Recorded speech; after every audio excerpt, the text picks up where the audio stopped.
watching The Tesla Life with your hosts, Mark Coughlin.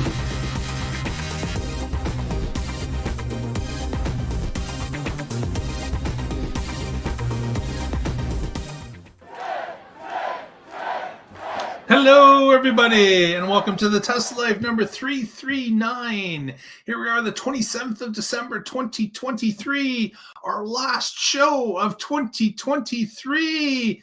And there's Patrick, has joined us at the last possible second. How are you today, Patrick?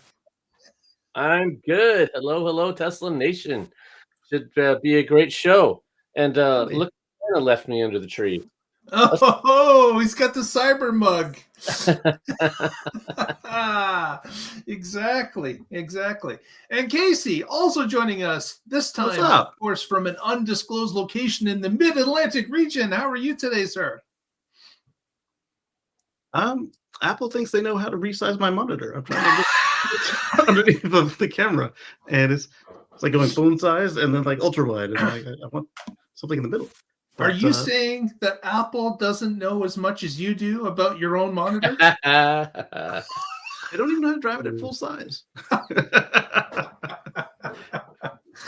Oh, man, what a mess. But yeah, we got it together for the last show of the year. Here we are. And of course, lots of Tesla news to report on. As always. Never ends. Let's get right into it. Yes, this is one that Casey and I discussed a little bit last time we got together on the weekend on Casey's show on of course which happens Sundays at 1:10 p.m. Eastern. If you want to tune in next Saturday, I'm sorry, Sunday. But we were discussing a little bit about a problem I was having with my car. Was that Santa mode, which of course comes with all Teslas now, was having difficulty actually playing the Chuck Berry song and getting the sleigh bells on the turn signals for my car, my 2018. I was having issues. I could get Santa to appear with the sleigh, but I can never get the turn signal jingles that used to happen.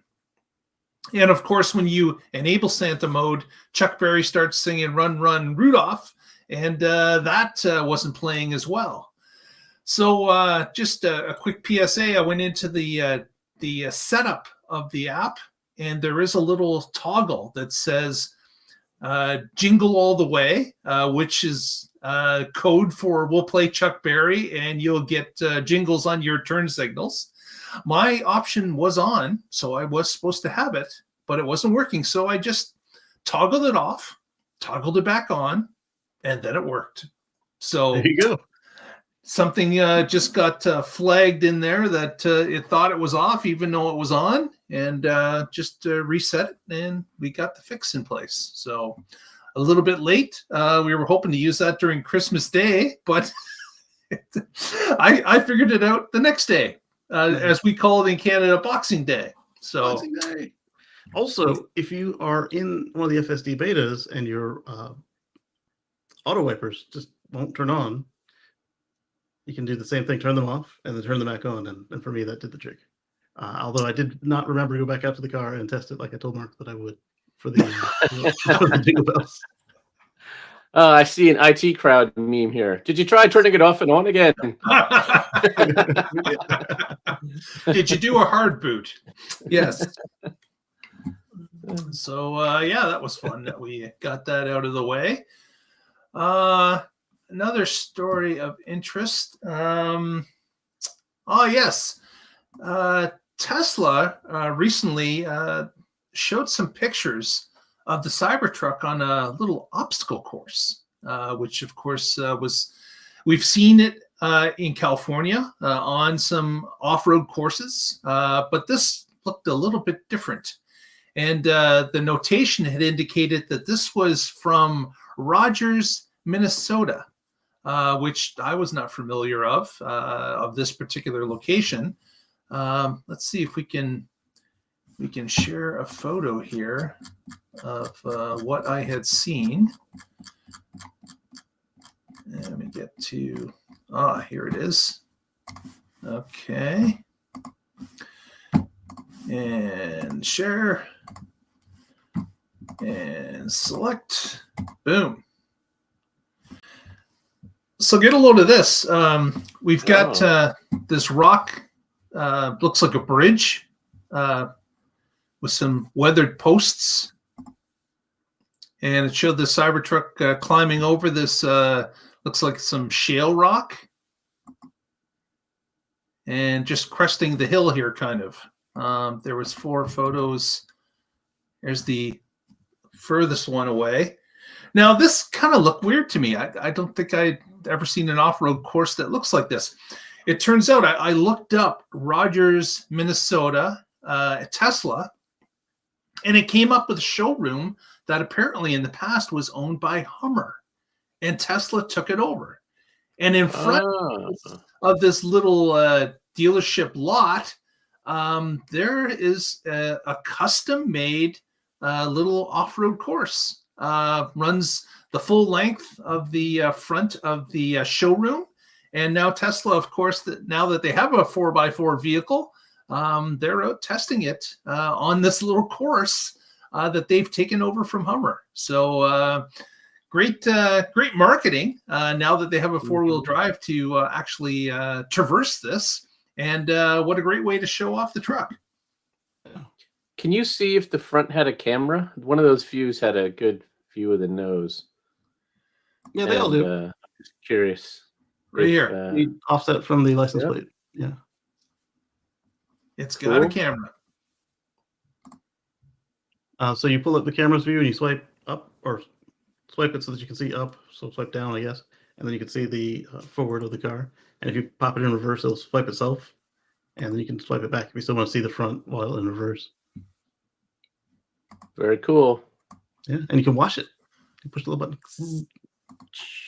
Yep, it's got a little stream that will clear the eyelet of that camera. So that's great, because of course it's stuck pretty well underneath the vehicle. Like it's down pretty far, so it's going to catch some dirt. There's no doubt about it.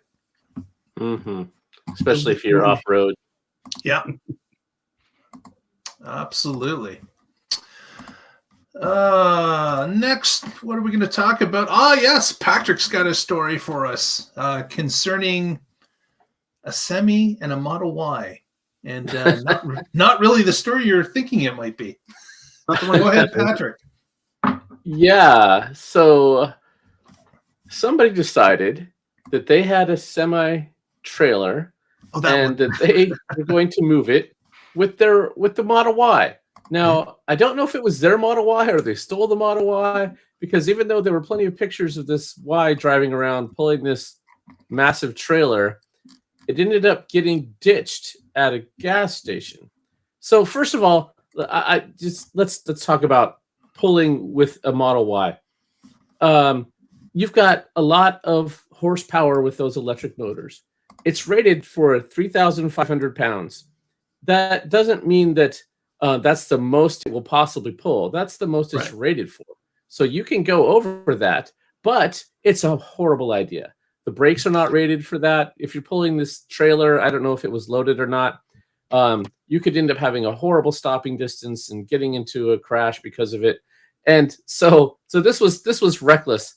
And then the person ditched their car and ran off. So I don't know. As far as I know, they have the story says they're trying to find the owner or the driver to get the rest of the story. So it has now been claimed by a tow truck company. They have it on their lot. And the article here jokes at the end, if you're looking to pick up a slightly used Model Y, you might go talk to them and see if you can get it on the cheap. With some possible mechanical issues, they said as well, right? Some dents in the bumper and tailgate. Yeah. So my mom is a professional truck driver, and she's like, "There's no way," because you got air brakes, and there were other truckers that commented throughout the internet as this thing came on, and then everybody pointed out that either it was faked or the person manually overrode the air brakes, because what happens when you don't have air pressure is they snap closed, for safety. Oh, It doesn't mean it's not going to be dangerous. It just means it's going to be less dangerous because it won't careen forever. It'll try and stop. And so you have to manually open the brakes up on both axles. And so that means that not only were they way over gross, they were also they only had one set of brakes, not the proper two sets of brakes. mm-hmm. Yeah, interesting that there were a few even videos. I'm sure you could source them on the internet of the truck and trailer moving. The Model Y and the trailer actually moving and going across an intersection. This was in Texas, Harlingen, Texas. Harlingen, yes. And they were Harlingen. Sorry, Harlingen. Harlingen. They had the tow truck's comment was interesting that they don't believe anyone's coming to pick this up, which is unusual. Like who has a Model Y? Takes it for a spin, pulling a trailer, unless, of course, it's been stolen. If it's been stolen, no one's coming back for it. That's absolutely correct. But if it was owned by somebody and they were driving, I can't understand why they would have, it could have been broken. Maybe that's why it was at the gas station where it was left with the trailer still attached. Or it could be it ran out of charge because it was running around all day, according to the videos I saw. So if that's the case, then it sounds like there may be an inexperienced driver that's never or doesn't understand what energy Tesla will use when it's pulling a 48-foot trailer. So it's they understand how to rig up a tow rig. So having it stolen sounds like more the plausible answer here. Yeah. But that was another kind of little tidbit strange. with this is the tow dolly they used appeared to belong to UPS, and they're famous for not surplusing any of their equipment. When it's done, if they can't rebuild it and reuse it, part it out, they destroy it. Okay. It wasn't a UPS trailer though. Like it was wasn't not branded. a refrigerated generic trailer that had somebody else's name on the side. Yeah. I don't think that UPS buys them used either. Yeah. Huh. So if this was stolen, that would be pretty elaborate. I have to know somebody at UPS where I can get this adapter. There's a lot more to this story, and I really want to know what the answers are. And of course, if they're that aware of being able to steal a Tesla by maybe having a key card or someone's cell phone that would enable it to work, why wouldn't you understand that there's only so much charge? Maybe they knew that, and that's why they pulled over at the gas station and ran away at that point. But it just a lot of things are weird on this. Hopefully, we get a clarification. They didn't say that the gas station didn't have a supercharger. They Right. just didn't show one. Right. Well, that would not be the cake topper that they actually pulled in front of 12 superchargers, blocked them all, and didn't even charge it. Oh, when you hear the account of the tow operators when they were asked to come get it, they were confused as to why they were only bringing a heavy duty for the trailer. Right. And then when they were told, hey, we got to come get this Tesla as well, and they're like, Tesla Semi doesn't operate here. What's going on? Get out here. And they got out there and it's a Model Y. What the heck? Oh man. Don't try this at home. Yeah. Yeah. Bad advice to try that. Casey, I'm going to share a video that's definitely going to have some music. So I'd like you to block that music for me. Right. I'll start the music before I put it on screen. Okay. So let's, this is going to be a little video that happened over the holidays. We wanted to share with you, which was kind of interesting to see. Here we go. Sharing. It's a light show that happened recently across the world.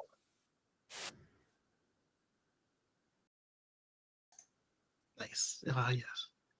One of my adopted clubs is in there. At least one. Towards the end. So we got here is a whole bunch of different countries participating. I believe over 30 countries. all set to do the light show at a certain time and date. Asked to record it, send it in, and then it was put together in this interesting video. If you haven't seen it, the music's quite exhilarating. I would suggest you take a look on the internet and watch it. It's a great little watch. I enjoyed it. I didn't think I'd watch the whole thing. I was like, I've seen a light show before, and then next thing you know, it was over. I was like, oh, that was fun. So yeah, it was a great little video, and I commend the people that put it together. If there was a little more time, I would have loved to have our group and organization get involved with it as well. But as it happened in the middle of the holidays, a lot of things kind of fell to the wayside.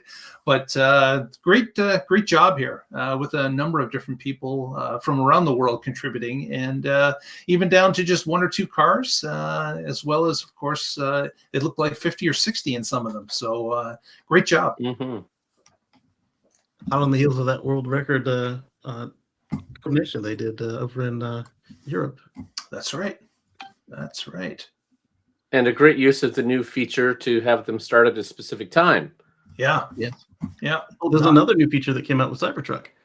Some of them are able to do, depending on who programs it, you can have up to 5 vehicles in configuration, in formation in the configuration, and then you have to arrange them 1, 2, 3, 4, 5 in a row, and then you start them at the same time, and they will be able to pass the animation back and forth between the other cars that are near it. That's pretty cool. Yeah. Yeah, absolutely. That's great. And I just see like this year, of course, during the holiday update, everyone got the new song that was delivered to your Tesla, and the old song's still there. So it didn't replace it; it just added to it. So I can see that this is starting to roll out, where maybe we'll get a new song every Christmas, and add to the library of songs that Tesla has distributed. So that's going to be cool that everyone gets a few tunes, because juggling the USB sticks might be great for us nerds that go ahead and do that. But having just a few different songs to impress your friends quickly is a better idea, I think, where it's native inside the computer's memory. Somebody will have to remind me to check and see if Legacy X's are still on the original one, or if we got something too. That's right. That's right. Next, got a little story about, a book. A new children's book was released recently from Diego Martinez. Diego is a multi-Tesla owner that's been involved in the Tesla community for some time. He decided with the launch of the Cybertruck that he was going to release a children's book entitled The Ugly Truckling. Very clever name. So he did release it. It is available at Amazon and all number of book sources. I was able to source it just by going on Google and searching on the name, and there was lots of choices as to where you could order this book.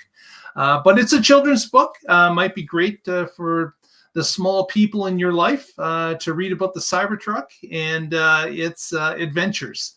And of course, being flagged as the ugly truckling at the beginning. We all know what happened to the ugly duckling. It turned into a beautiful swan at the end. So I'm not going to ruin the ending for the ugly truckling, but you can probably see where this is headed. So that was kind of cool to read about that book that's been released.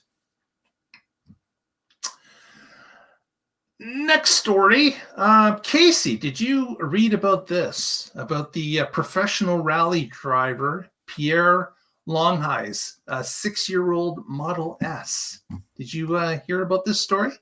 Yes, some of the places that reported on it were confusingly put him right next to the one of the highest model S's out there, and folks were like, "You just said he replaced all these parts. What do you mean he didn't replace any parts?" No, the other guy had to replace a bunch of parts to keep the car going 1 million miles. This guy did nothing.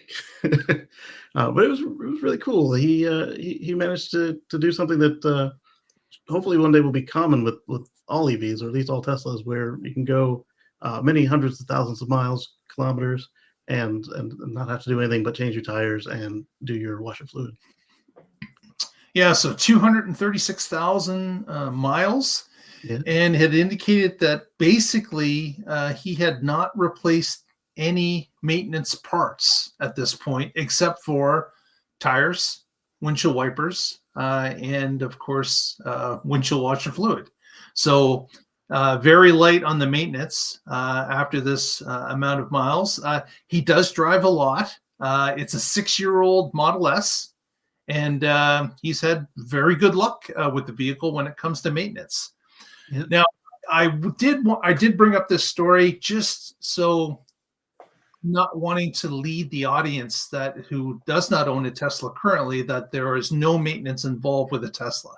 That is not the case. There are maintenance issues like any vehicle out there. And the three of us on this podcast have experienced some of these maintenance issues over time that we've owned our vehicle. I've now owned my Model 3 for 5.5 years approximately, and I've gone through 2 rear knuckles and 2 front control arms. I did that one. And that is the control arms are very common with the Model 3, from what I've been told at the service bay and discussing it with other Tesla owners. Beyond that, after 5.5 years, I haven't had anything but tires and washer fluid. Had a couple warranty items fixed, had a headlight go out, and had a door pin replaced. But those were under warranty. And actually, one of the control arms was under warranty as well. The other one was not. But yeah, certainly longevity is what I was looking for in a car. Especially because of the cost, but I also wanted less maintenance as time goes along, and EVs have been touted this for quite some time because the far less amount of moving parts that are in the vehicles. But there is maintenance sometimes, and I wanted to touch upon that, letting people know that this story is a little bit of an anomaly, I would think. And I just wanted to maybe get maintenance updates from both Casey and Patrick to let us know what they've experienced over their ownership time. All right. So let's start with the Model S. 6-door handles. A car that has 4 doors. The front half shafts on the Model S, which at the time the service center told me could only happen on Model X. The seats. The lower portion of the seat on the Model S. The parking sensors rusted somehow. They were replaced under warranty. Driver's side headlight replaced under warranty. I don't think I did any 12-volt batteries on that car, but I did have the main battery go out under warranty. We don't know what happened. Tesla never told me. But again, that was warranty. And what else did that one have? Just a bunch of minor stuff like that. All nothing to worry about. Come to the Model X, we had it started eating 12-volt batteries like candy, so I switched it to lithium 12 volts. That's not a Tesla recommended fix, but it worked for me. It had the air conditioner go out twice. When I got it, the horn was rusted somehow within a week. They replaced that under warranty. I mentioned the air conditioner. It had insomnia, which we turned out to learn was actually Sentry mode, just wouldn't let the computer sleep. That was with AP 2.5 and hardware 3. It did that with alignments, both control arms, another alignment, tires, washer fluid, lots of tires on both cars because I do a lot of driving, and let's see, And towing. and towing. But not semi-trailers. No, That's your mom. I keep it within. Yeah, that's my mom. I keep it within the within the specifications because I don't want to expose myself to any sort of liability should something go wrong and we survive whatever went wrong, because that would not be a pretty day. And yeah, so that one also, most of it was under warranty. Oh, I also lost the bypass valve for the radiator. That one was not under warranty because it was much later. But I think I showed you guys that one. It was in a box on air, and that one wasn't bad. It was like $50, and so and coolant once. But compared to some of the fossil cars with 100,000 miles on them, that's nothing. Especially when you look at what Tesla charges for parts and labor. Well, their labor is. They're proud of their labor, but what they charge for parts is next to nothing compared to what you'd expect. On my Model S, for some reason, they destroyed the interior mirror when they were working on something, and they accidentally quoted the price to me, and it was the same part on my Toyota Prius was like $350, and from Tesla it was like $30 before they made it into a they paid because they broke it. Yeah. Patrick, what about you? We had the half shafts replaced on the Model X. That was a problem with the Model X early. So I had a 2016 Model X, and then the coolant system went haywire in the Model X.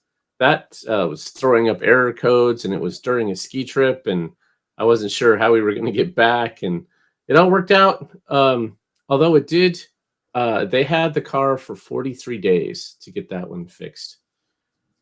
Which wasn't a problem since I work at home and we had the Model 3 as a backup, so it wasn't that bad.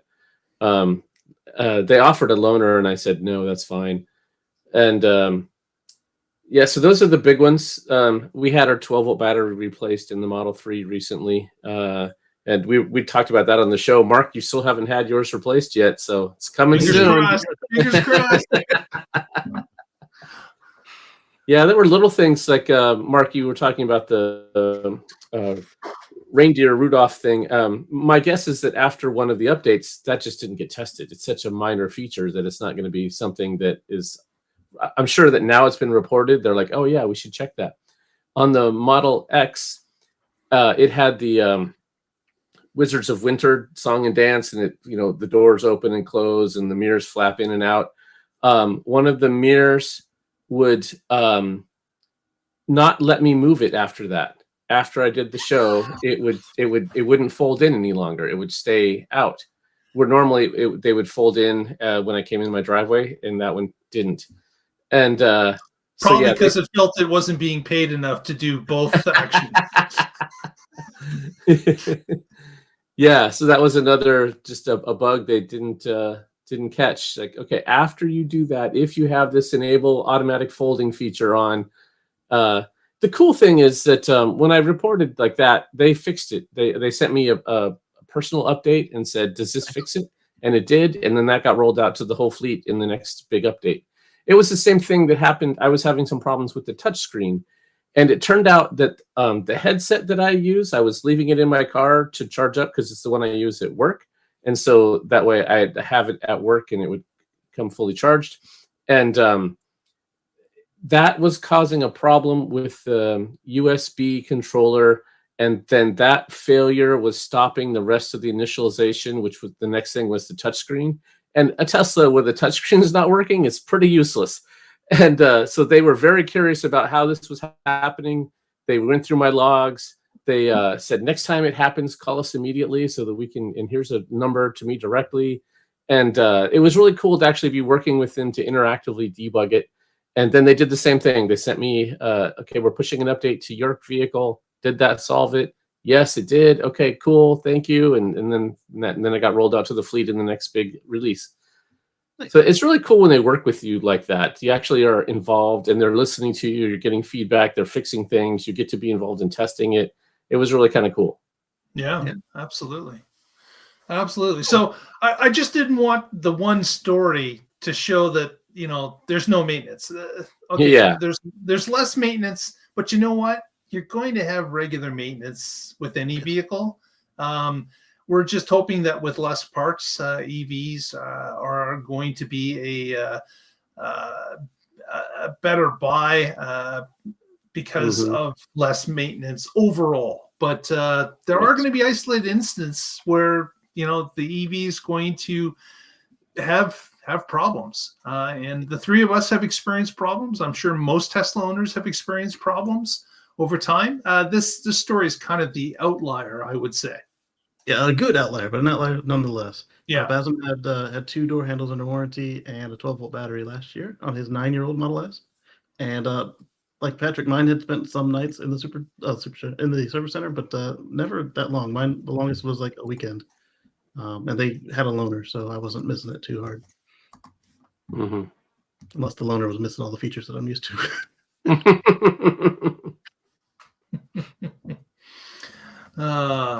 Yeah. So speaking of loaners, that's kind of almost a segue into our next story.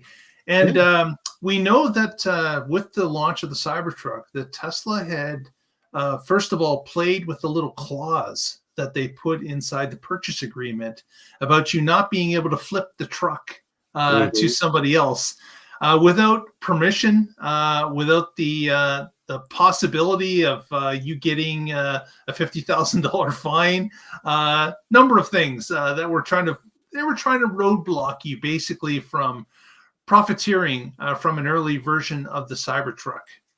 But of course, a number of people had it in their minds that as soon as the Cybertruck was going to come out in low volumes, which everyone knew that would be the start, as it is today, they were going to start to rent the trucks.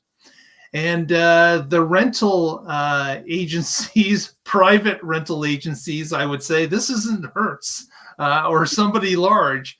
These are basically individuals that are going to try to supplement the cost of the vehicle by renting it out for days, weeks, or months, as often, most likely, as they can, in order to supplement the cost of the vehicle, the inflated cost of a Foundation Series, for one thing. We know that the Foundation Series is an extra $20,000 on top of the prices that were originally announced at launch or at delivery day. So this was going to come along. We knew it was, and a lot of people had bets on how much was the rental of the first trucks going to be. Well, we got some indications. Yeah, we got some indications of that because there's certainly a website popped up for the San Francisco area. I believe it's cybertruckbayarea.com if you want to take $3,000 a day. Yeah, if you want to take a look yourself. But they published some rental amounts, which a little bit eye-watering, I would say. We've got $750 for a day. We've got that's actually not as bad as I expected. We've got $4,500 for a month. That's super cheap. I'm sorry, $4,500 for a week. My mistake. Okay. Wow. $4,500 for a week and $10,000 for a month. Wow. So a little bit eye-watering when you're used to rentals maybe being $100, $125. Rented out 2 months to a aftermarket supplier, and you don't have to worry about anybody messing your car up, and you've made your Founder Series money back. Exactly. And I can definitely see why you would do it.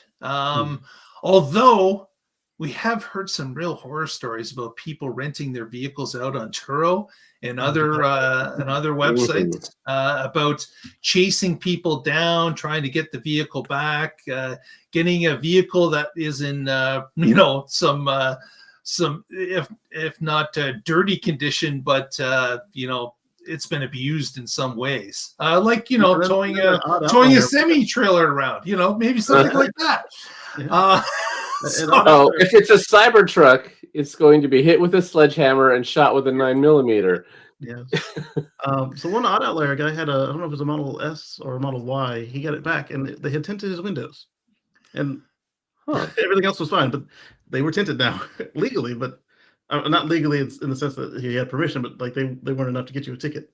So someone rented their Cybertruck out, and the guy that took it was obviously a tinter and wanted to see if he could had the right size or something, and tinted the windows just to test it, and didn't have the common sense to rip the tint off when he was done.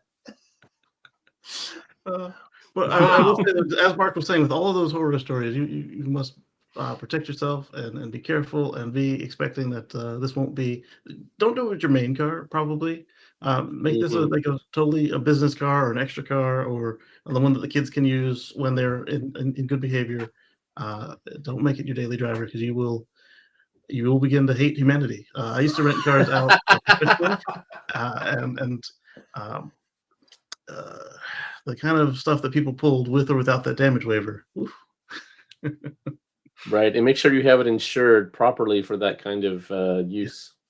Yes. Exactly. And your regular insurance company might not do it, so you probably have to get a rider from some separate company.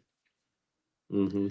And don't discount on the insurance from the service that you're using if you use a service, because you could be in between phase, kind of like Uber. Like you were on the clock, but you weren't to a passenger yet, so Uber didn't have you, and you were on the clock, so your personal insurance didn't have you because you didn't have the right addendum. So be very careful, cross all the T's and dot all the I's. Yeah, it's I don't know, like you would have to be maybe it's a business that's going to rent the vehicle for $750 for a day. Maybe that's right, like Ryan with the kilowatts. They've ordered like 40 of them, and we'll see how many they actually take. But their whole thing is they rent out EVs. They clean them up, they wrap them up, and then they rent them out. But that just seems like that's a whole lot of money. And of course, those people have to make their money up front quickly because as volume starts to kick in and Tesla starts to deliver more and more vehicles, then you're going to get a bunch of people that are going to go on Turo and other places to try to rent them out. And of course, that's going to drive down everyone's price if you want to rent the vehicle regularly. So what happened to Hertz and that other company that dropped in Europe, that dropped Teslas altogether because they were thinking that this could be an investment for them, and really no, it's an asset, depreciating asset that you need to make your money back on the rentals and being frugal with your repairs, not hoping that you can sell it at the end. Yeah. There's no free lunch where the vehicle is going to appreciate in value over the time that you own it, and you can sell it for more or equal to what you bought it for. Some people got lucky from 2019 to 2022 during the pandemic. Yeah, exactly. Where it threw a bunch of wrenches into normal car pricing. But it's as you can see back here in 2023, things got back to normal pretty quickly when it came to pricing of used vehicles, new vehicles, and so forth. Yeah, there's an individual in a couple of the groups I'm in on Facebook, and they bought high, and then they got a really lowball quote from Tesla recently, and they're like, "That's 50%, blah blah blah," and then they went into KBB to get a second opinion quote. And then they showed a bunch of recalls because they didn't enter the VIN number. And even if they had, I don't think Tesla submits it the way that the other automakers do. And so they didn't enter a VIN number, and it came back with like 3 pages of recalls. And they were like, this is terrible, blah, blah, blah. It's like, no, look at your car. How many of them actually apply, and how many of them were not software updates? And it came out to like 4 out of 3 pages. Yeah. And again, that's what we talked about in previous shows, is that with Tesla doing all this stuff with software updates and over-the-air updates, there's a lot of people that don't understand what a recall is anymore when it comes to Tesla. It's not the same whatsoever. As Patrick mentioned, being able to call in, report an issue, they said, we're going to send you a personal update, and then we're going to roll it out to the fleet as a whole.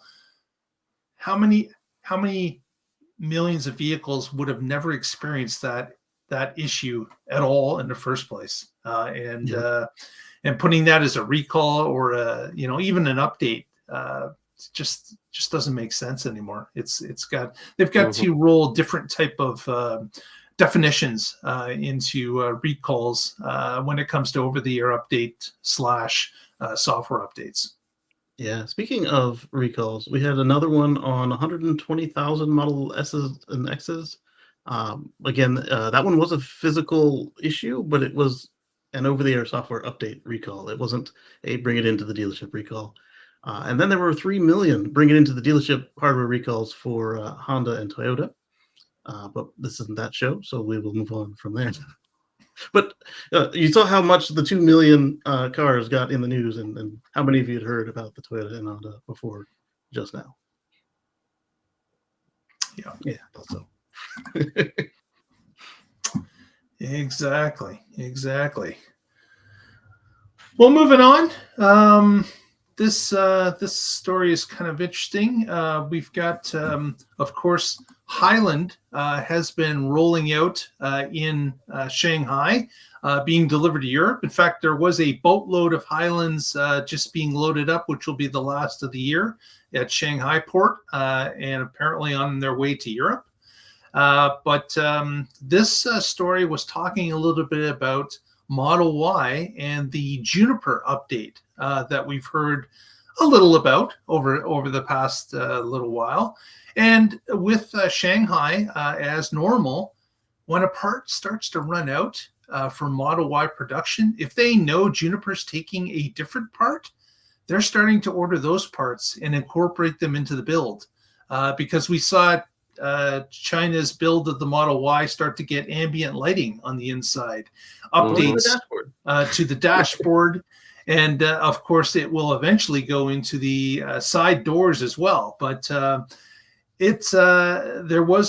is this persistent rumor that's coming out of China that a few Chinese media sources are reporting upon. This is not from Tesla, but it's indicating that China is on the fast track to get the new refreshed Model Y released in China for next year. And the reason they're citing is that Tesla wants to be on the fast track when it comes to these changes to the Model Y, because they see that competition is starting to increase in that country when it comes to other manufacturers. And they want to be ahead of the curve when it comes to their own vehicles. They want to be leading the charge as opposed to trying to catch up. So Tesla, you can't lead from behind. You're right. Yeah, you can say you are, but in a press release, but it doesn't effectively work out that well. But this is kind of interesting that they're seeing that there is increased competition in EVs in China. And they're wanting to stay ahead. And not a surprise, because Tesla, unlike other automobile companies, tends to keep the pulse on what's going on competition-wise and in their markets. And we've seen them react many times to market forces that are happening in certain regions of the world. And this looks like another one of these situations where they've decided that they're going to lead in this area, and they don't want to give up market share. Yep. So not a big surprise based on what we've seen them do in the past. Again, these are Chinese media sources reporting on this. This is not Tesla, but of course, it has been found over time here that a number of the Chinese media sources have great connections with some of Tesla's suppliers.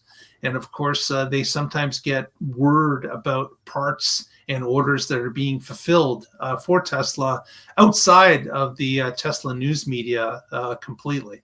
So we've seen that sometimes that these reports are accurate. Right. A lot of times when we see them get it wrong, it's because they Tesla zigged when they were expecting a zag out of what they could see in their hands. Exactly. So again, not a surprise. Shanghai has been leading the modification train for quite some time for Tesla since it's been built. Since that factory's been up and running at full speed, they tend to be the ones that start to get the changes up front for the cars that are produced in multiple countries. So not a surprise that the Model Y may follow that road as well.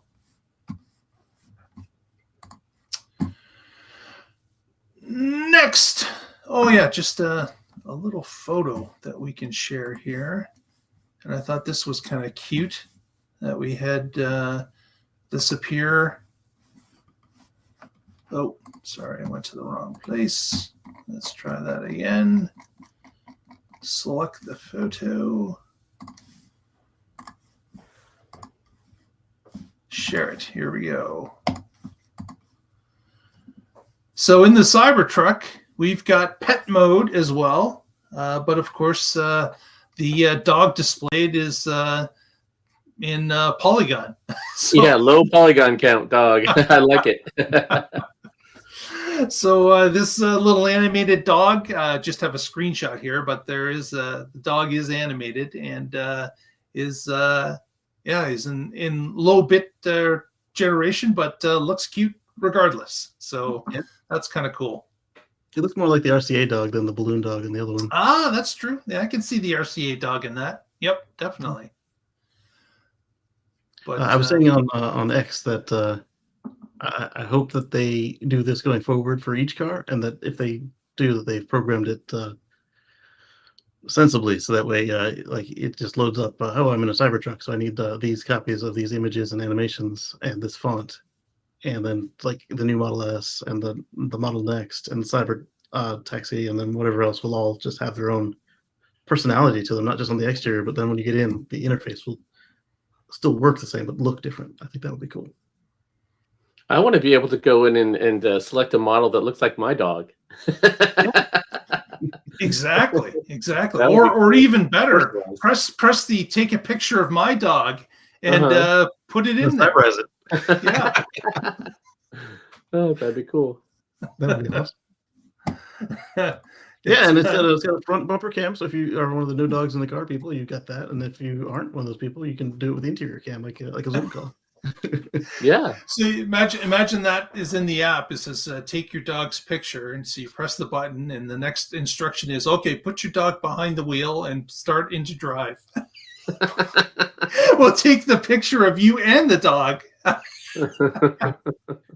The other thing that changes with that is your app actually goes cyber when you have your Cybertruck as the selected vehicle. The fonts change. Yeah, so I think that would be a little fun. And that's kind of interesting. That of course when Hans was visiting Jay Leno, they talked about that there's no Tesla app. No Tesla logo on the Cybertruck in any way, shape, or form. And right. And Franz had indicated Cybertruck is really its own brand at this point. So it'll be interesting to see, will there be another connection to Cybertruck? Will there be another vehicle that has the Cyber name onto it as well? Or is this a standalone? That would be fun too. Like the Cyber van, the work van. That would be cool. Mm-hmm. Yeah. Cyber Robotaxi. Paintless. Yeah. Yeah. There's a good and highly durable. There's a good thing for car sharing is paintless for sure, right? That rental fleet. But as it's funny you mentioned that is that when your truck is being rented, how many people are going to hit it with a hammer just to see, are these sides really that strong? Well, I got a rental here. Let's try it out. Or as Patrick mentioned, does it come back with like a dozen bullet holes in the side? It didn't go through. It just dented it. It's okay. Be afraid. Be very afraid after renting it. Exclusive reviews or previews of the truck. Every one of those three videographers beat the truck. That's right. Ran shopping carts into it, kicked it. Yep. So, and we know from the first Cybertruck cracked window video is that if that window is down and you hit it hard with a shopping cart or a hammer or something, you could micro crack those windows. And it may not show up the next day, but it could show up at any point after that because a temperature inflection or someone hits it, and that micro crack could spread into an actual crack. So yeah, there are some issues if you're renting this vehicle. And as Casey had mentioned, make sure that you are covered to the hilt with insurance and blanketed all the time, because you really don't know what people are doing with the vehicle when it's out of your sight. There's a reason we have the idiom, the phrase, drive it like a rental car. Haul with it like you stole it. That was not as popular, but it's catching on. It's catching on. Another thing to also maybe consider is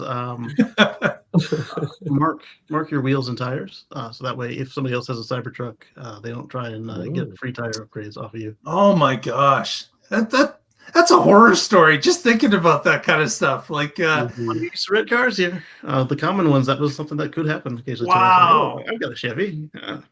yeah, let me just rent this Chevy, get myself 4 new tires, and slap my bald ones back on this car. Yeah, we just seen those tires last week. We know what you were up to. Give us $1,000 for tires. Oh man! Wow. And our wheels weren't scratched, so we want new wheels too. Absolutely crazy. I can see Always why somebody ruining it. it could erode your hope in humanity. Definitely.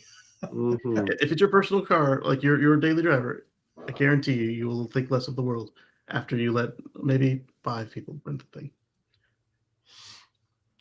Scary. Oh my goodness. Well, with that, let's wrap it up this week. Last show of the year, last show of 2023. Breaking news. What's that? What's that, Casey? FSD Beta 12.1 is out and testing with way more employees. Nice. Yeah. They say they released it to what, 15,000 vehicles? The first group? Yeah. Okay. Very cool. I had someone come across our Twitter feed and immediately said, I thought it wasn't going to be called beta at Correct. 12. That's what Elon had indicated. But I think their wiggle room is going to be that maybe the last one to wear the beta badge will be A12, and then the first one to not have beta will be still labeled 12 dot whatever. Right. So this is the beta of the one that won't be beta. Right. It's the only way that he didn't misspeak or get ahead of himself like he tends to do sometimes. Or it could just simply be that he either misspoke, was hopeful, stretched. They changed plans. Yeah, stuff changes. Yeah, or you might have to get to version 12.89778 before they decide that beta is no longer part of the title. Right. And just because it's not beta doesn't mean we won't have to hold on to the wheel and all that jazz either. That's true. So we will see how this rollout goes. First 15,000, of course, employees were released previously last week for this as well. So it's again, it's the March of Nines when it comes to this. So we've got to be more than doubly sure that it's accurate and it works in all situations. So we shall see. With that, Patrick, any shout outs to the crowd this last show of 2023? Yes, I got a little story to tell. As you guys all know, I'm in the VPP program for my local utility. I've talked about it here often. The last 2 events, they had one this month and one in November. My system didn't export. And I was like, hey, what's going on? And so I emailed them and they said, you have to go into the Tesla app and enable battery energy export. And so I went into the app. They had these, there was 3 little instruction panels. And on the 3rd panel where they had the export options, I didn't have that button at all. It was just not in my app. And so I told them and they said, yeah, you have to call Tesla and ask them to enable that. So I did. And the cool thing was I expected to have to explain elaborately to whoever at Tesla. They knew exactly what I was talking about. They were like, okay, yep, that'll just take a minute here. Okay, boom, it's enabled. You should see it in your app within the next hour. And sure enough, I did. So now I have an option to export solar only or solar and battery. Nice. And yeah, so I set it to solar and battery. And then when the next peak time came, it started exporting and draining my battery. And this wasn't during a VPP event. And I'm like, oh, that's not exactly what I wanted. And so I talked to the people at the VPP program, and they were like, yeah, if you don't use time of use, you won't have that problem. Or if you keep it in self-powered mode, then it would only respond when we do this demand. I'm like, well, that's not how I want to operate it. Right. And so they're like, oh, I guess you can leave it in solar only, and when we're going to have a VPP event, then set it to export a battery, which I'm fine with because they have 6 or 7 a year. I mean, it's not a whole lot. So, but anyway, that's the latest in the VPP adventures. Well, that's also learning for the utility, right? They're starting to understand what people really want, to how they want to participate, and they may be required to add some more modifications to their program in order to entice others to do the same. So, right. But it's interesting they got you to the point where you wanted to participate, all the way to the point where you had to get a hold of Tesla to get them to enable part of the application that wasn't even available for you to see on the application right now. So yeah, there are hidden features in the Tesla app that if you know the secret passwords, you can have Tesla enable them for you. Yeah, Easter eggs. Interesting. And you knew who to phone right away, or was that because the app directed you to a phone number? How would you know who to call? Yeah. Solar has its own support line, and it's much more responsive than the automotive support in general. Okay. Yeah. And so I've called them. I called them when we did the roof replacement this year, and went through them on that. And yeah, it's in some cases some old Solar City folks that are still there, so they know what's going on. It's pretty cool. So yeah, that's my little story. And as always, I'm with the Oregon Electric Vehicle Association. You can find us at oeva.org, and I blog occasionally at cardswithcords.net. And the story that's up there right now is about the impact of snow tires on efficiency and range. Very good. Timely topic. Like it. Mm-hmm. Well, Casey, any shout-outs from you in Moto tonight? Yeah. I think Casey has a question for me. What's our mission with all this writing? Yes, that's right. Yes, my blog is me telling my story about future free from fossil fuels. Yes. Yeah. Future for the little ones. For us, you can catch us on Sundays at 1:10 p.m. Eastern over at youtube.com at Casey Green. And during the week, you can catch me and Mark just chitting it up at X. I'm at G Custom there. That's right. And I'm at the Tesla Life on X. And also we have a feed on Facebook, the Tesla Life #1, which Patrick keeps updated through the week. And we appreciate that. With that, I think we will wrap it up. We will play the music and the credits and get together in the new year. And together we'll find out on Wednesday what's happening in the Tesla Life. Yes. Pretend I played Auld Lang Song and Auld Lang Song and we paid for it. And Happy New Year. But thanks to the moon. Thanks to the moon. Exactly. Test negative. Yes.